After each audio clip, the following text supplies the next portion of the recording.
오늘은 여러분의 결혼식에 보이지 않는 주례자가 되어주셨던 하나님의 주례사를 상기시켜 드리고자 합니다.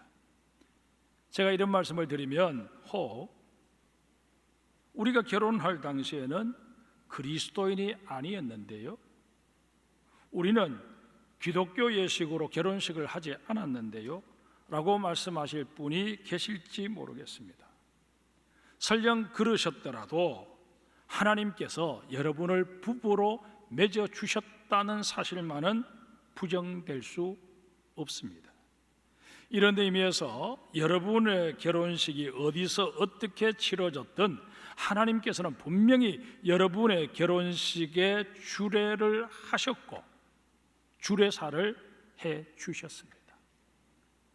이제 그 주례사를 다시 한번 경청해 봅시다. 본문으로 읽은 것은 18절부터이지만 정작 하나님의 주례사는 24절 1절입니다. 24절을 다시 한번 읽겠습니다. 이러므로 남자가 부모를 떠나 그의 아내와 합하여 둘이 한 몸을 이룰지로다. 아멘. 하나님께서는 제일 먼저 부모를 떠나야 한다 라고 주례사를 하십니다. 여러분, 떠난다라는 게 뭘 의미할까요? 결혼과 동시에 부모님이나 다른 가족에 대해서는 나 몰라라 하고 부부 두 사람만 알콩달콩 살면 된다는 그런 의미일까요? 아니면 부모님이 살고 계신 곳에서 가급적 멀리 떨어진 곳에 신혼 살림을 차리는 게 좋다라는 그런 의미일까요? 하나님께서 말씀하시는 떠난다라는 말의 의미는 그런 게 아닙니다. 떠난다라는 말은 부모의 영향력 아래서 의존적으로 살던 삶을 이제는 청산해야 하는 것을 의미합니다. 떠난다라는 말에 해당하는 히브리어가 아잡인데 굴레를 벗기다 라는 뜻을 내포하고 있습니다. 여기서 유추할 수 있는 게 뭘까요? 결혼은 그동안 알게 모르게 내가 부모님에게 지워드렸던 굴레나 짐을 벗겨드리는 것을 말한다는 것입니다. 맹레라는 학자는 떠남을 지정학적 차원에서, 경제적 차원에서, 또 심리적 차원에서 구분해서 설명합니다. 그런데 이 셋 중에 가장 우선되어야 할 게 바로 심리적 떠남입니다. 우리 한번 생각해 볼까요? 거리상 아무리 떨어져 살아도 여전히 부모에게 매여 있는 사람이 있는가 하면, 부모님 바로 옆집에 살아도 부모에게서 독립해서 사는 사람이 있을 수 있는 것 아니겠습니까? 부모님 편에서도 마찬가지입니다. 결혼한 자녀가 멀리 외국에 살아도 하루가 멀다고 전화를 해서 온갖 간섭을 다 한다면 그건 자녀를 독립시키는 게 아니라 여전히 치마폭에 감싼 채 지내는 것입니다. 경제적인 문제도 우리 한번 생각해 봅시다. 물론 결혼한 자녀도 이런저런 형편에 따라서 부모님의 도움을 받을 수는 있습니다. 그러나 그것을 당연시 여겨서는 아니 됩니다.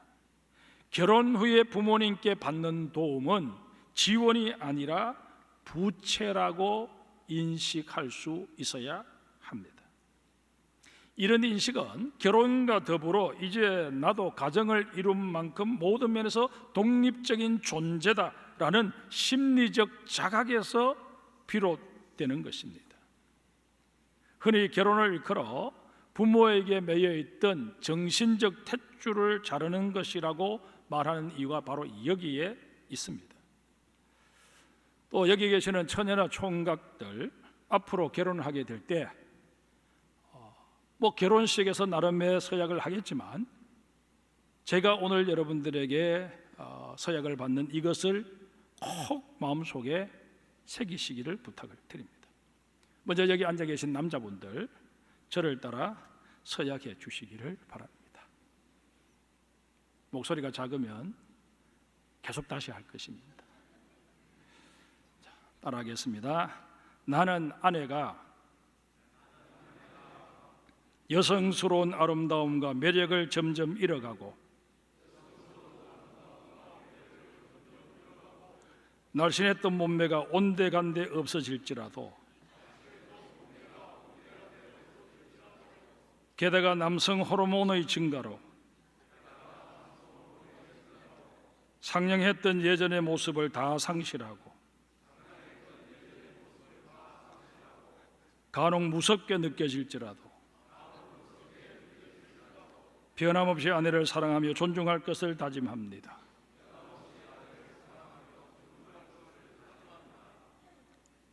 남성분들 아멘이십니까? 아멘 안 하시는 분들이 계시는 것 같은데 속으로 아멘 하셨다고 제가 여기겠습니다. 자, 여자분들도 저를 따라 서약해 주시기 바랍니다. 나는 탄탄한 근육질 몸매를 자랑하던 남편이 점점 비계살이 되고 약봉지를 달고 살아도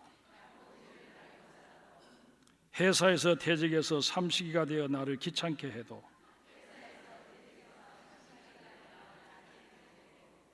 때로 너무 한심하게 여겨지고 내가 저런 사람을 왜 사랑했을까 눈이 삐었지라는 생각이 들어도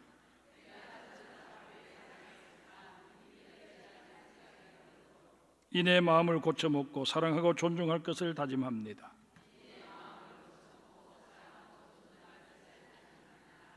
여자분들도 아멘이시죠?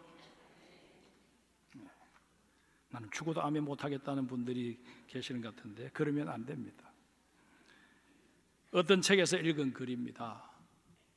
40대는 자녀들 때문에 마지 못해 살고 50대 부부는 흰머리 잔주름 늘어나고 하루가 다르게 늙어가는 모습이 가여워서 살고 60대는 등 긁어줄 사람이 없어서 서로 필요해서 살고 70대는 살아준 세월이 고마워서 산다라는 내용이었습니다. 세상에 믿지 않는 사람들은 이 정도 기준만 되어도 뭐 괜찮게 살아갈 것입니다. 그러나 우리 그리스도인들은 그보다 더 근본적인 이유가 하나 있습니다. 하나님께서 우리 두 사람을 부부로 맺어주셨기 때문입니다. 그러기에 미운정 고운정 싸우며 운명적인 만남으로 여기며 살아가야 합니다. 당신은 하나님이 나에게 짝지어주신 내 남편입니다. 내 아내입니다. 그래서 나는 당신을 사랑할 수밖에 없습니다. 당신을 존귀하게 여길 수밖에 없습니다. 그렇게 고백하며 살아야 한다는 것입니다. 결혼은 두 사람이 만나 하나가 되는 신비로운 사건입니다. 결혼은 한 사람과 한 사람이 만나서 두 사람으로 존재하는 것이 아니라 한 사람이 되는 것입니다. 다시 말해서 1에다가 1을 더하면 2가 되는 그런 산술적인 논리로서는 설명될 수 없는 게 결혼이라는 것입니다. 여러분, 결혼하고도 남자는 남자대로 여자는 여자대로 그렇게 자기 삶을 고집하면서 사는 것 결코 바람직한 것이 아닙니다. 그런데 현대의 부부들은 결혼을 했음에도 불구하고 내 인생은 내 인생이고 너의 인생은 너의 인생이다, 서로 존중한다, 이게 신사적이다, 그렇게 생각을 하기 때문에 어쩌면 현대의 부부들 가운데 이혼율이 높은지도 모릅니다. 결혼의 원리, 결혼의 신비는 그런 게 아닙니다. 너가 내 안에 내가 너 안에 거하게 됨으로 말미암아 비로소 두 사람이 한 몸이 되는 것, 이게 성경에서 말씀하시는 결혼입니다. 그런데 여러분, 부부가 한 몸으로서 이상적인 결합, 절묘한 조화를 이루어내려면 다음 세 가지 결단이 반드시 전제되어야 합니다. 첫째는 자신의 반쪽을 잘라내는 결단입니다.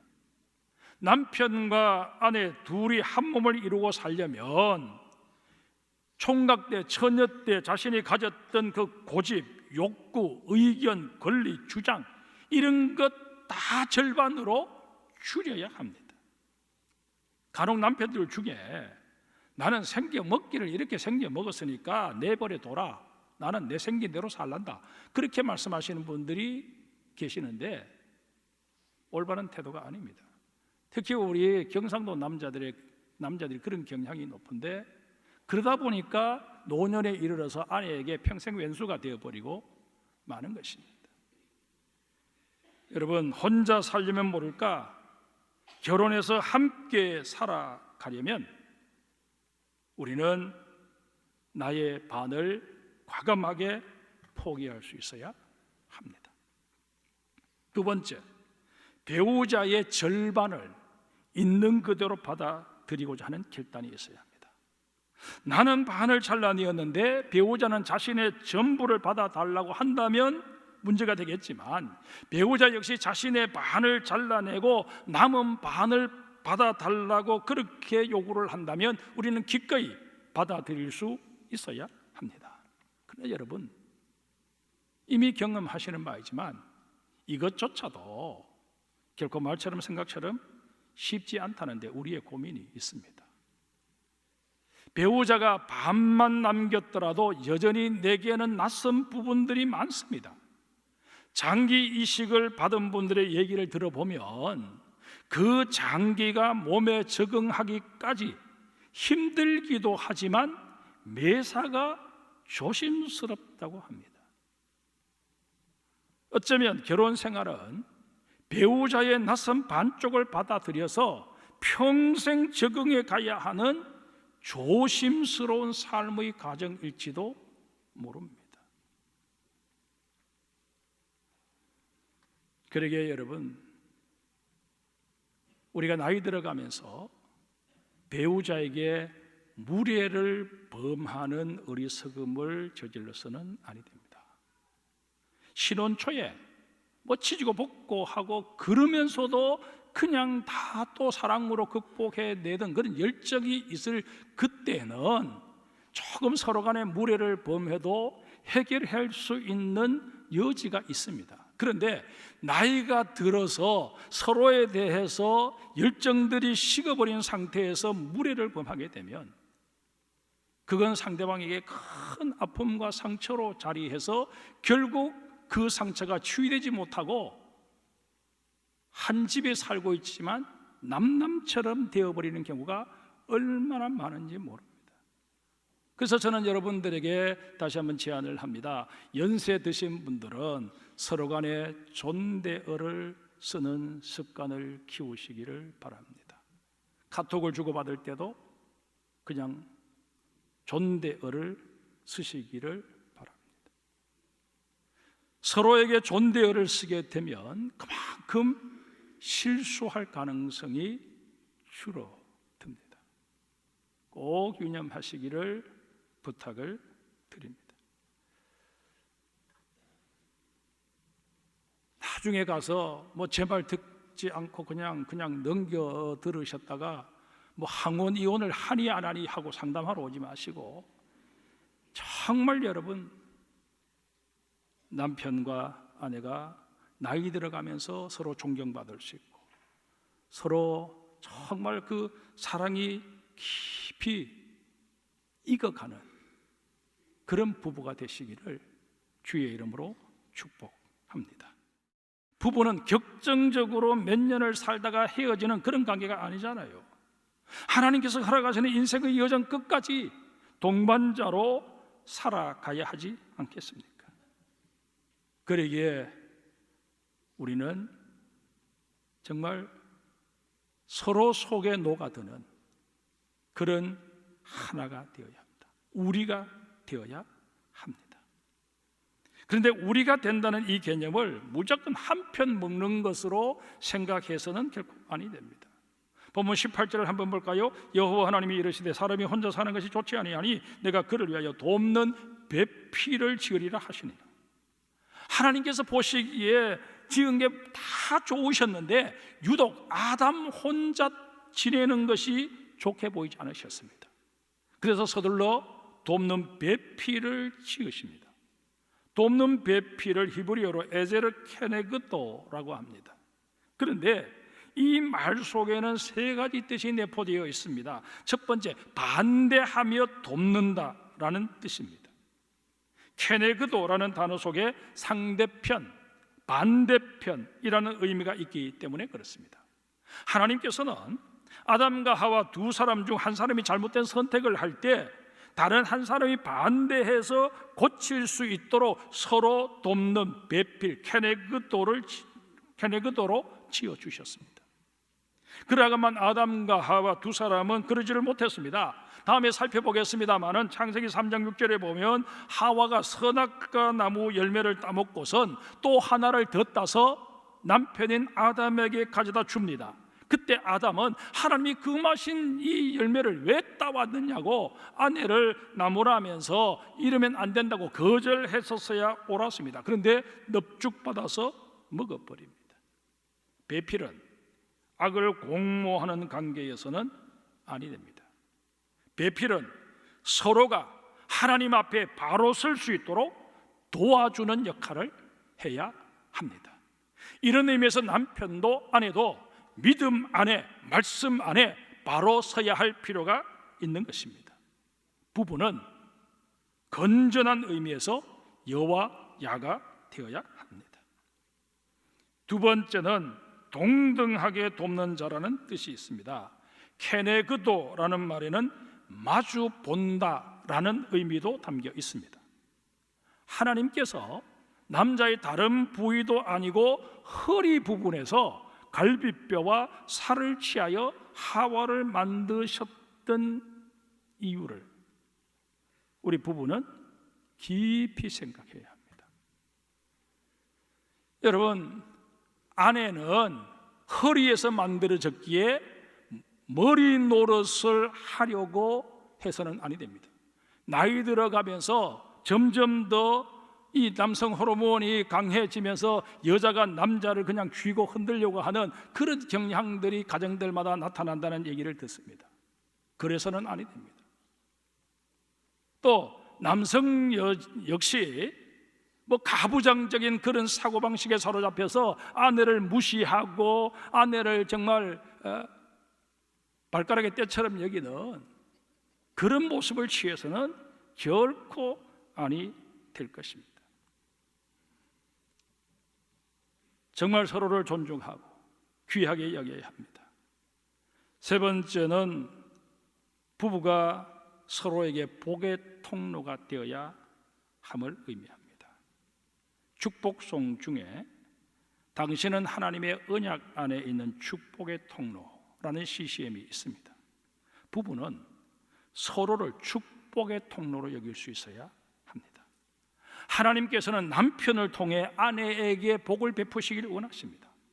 아울러 아내를 통해 남편이 복을 누리도록 계획하고 계십니다. 여러분과 제가 이 사실을 깊이 명심할 텐데 우리 그리스도인 부부는 배우자를 위해서 하나님 앞에 바로 서야 합니다. 여러분들의 배우자가 아직 성도의 반열에 서지 못했다면 그 사람을 위해서 마치 내가 시혜를 베풀듯 그렇게 복음을 전할 게 아니라 저 사람을 통해서 내가 받아 누려야 할 복이 있기 때문에 저 사람이 구원받아야 할 필요가 있다.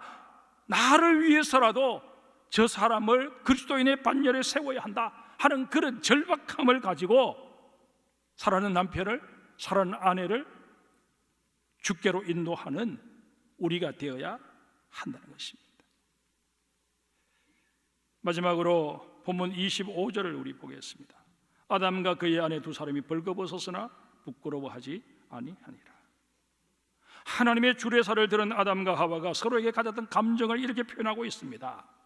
부부는 그 어떤 경우에도 서로를 부끄러워해서는 아니 됩니다. 또 부끄럽게 만들어서도 아니 됩니다. 같은 맥락에서 부부는 자녀들 앞에서 상대방을 비난하면 아니 됩니다.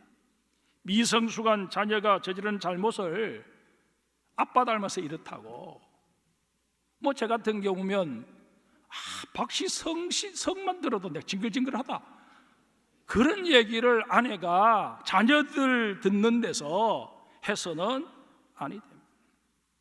또 남편들 나는 사회생활하고 책도 읽고 뭐 이렇게 저렇게 하니까 나는 뭐 대단히 똑똑한 줄 알고 아내는 집에서 밥이나 하고 있으니까 그냥 무시해서 공부 안 하는 아이들 저 엄마 닮아서 그렇다고, 그렇게 아내를 아이들 보는 앞에서 무시하고 비하하는 그런 반응을 해서는 결코 아니 됩니다.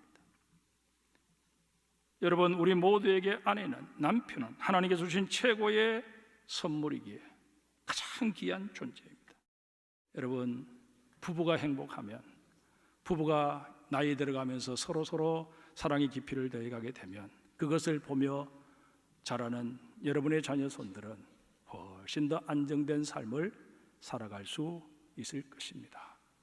그것이 100만 마디의 아이들을 향한 축복보다 더 강한 축복이 될 수 있다는 것을 유념하시기를 바라고, 지금 성경 153 올람 운동을 우리가 벌이고 있지 않습니까? 가정 예배를 드리면서 아내를 축복해 주시고 남편을 축복해 주시고, 그런 모습을 통해서 자녀들이 또한 건강하게 자기 가정을 꾸려갈 수 있는 그런 아이들로 만들어내시는 장성의 모든 성도들이 되시기를 주님의 이름으로 축복합니다.